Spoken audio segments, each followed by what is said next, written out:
Барша қазақстандықтар хабардар болсын. Сәлеметсіздер ме, қымбатты көрермен, біздің арнамызға қош келдіңіз. Әлемде және Қазақстанда болып жатқан жаңалықтарды біріншілерден болып білу үшін біздің арнамызға жазылыңыз. Видеомыз астына бірден лайк және жазылу түймелерін басыңыз. Қолдарыңыз қабатуланың қабырғаларына тисін. Біз сізге ең жақсы жеткізуді жалғастырамыз. Ендеше біз бастадық.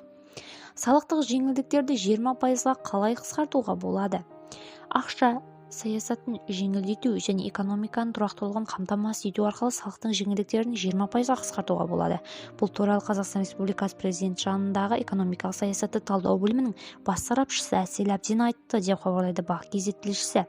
Әсел Әбденнің айтуынша, бүгінде елдегі макроэкономикалық жағдай салыстырмалы тұрақтылықпен сипатталады. Өңдеу өнеркәсібіндегі нақты секторда өсім 3%, оған машина жасау, автомобиль жасау, жеңіл өнеркәсіп, тамақ және сусындар өндірісі сияқты сапалар үлкен үлес қосты, дейді сарапшы. Инфляция тәуекелдері әлі де сақталғанымен, инфляцияның төмендетуге беталысы байқалады. Маусым айында ол 14,6% құрап, мамырмен салыстырғанда 1,3%-ға төмендеді. Бұл көбіне қатаң ақша несие саясатын ұсынатын ұлттық банк шараларының арқасында қамтамасыз етіледі.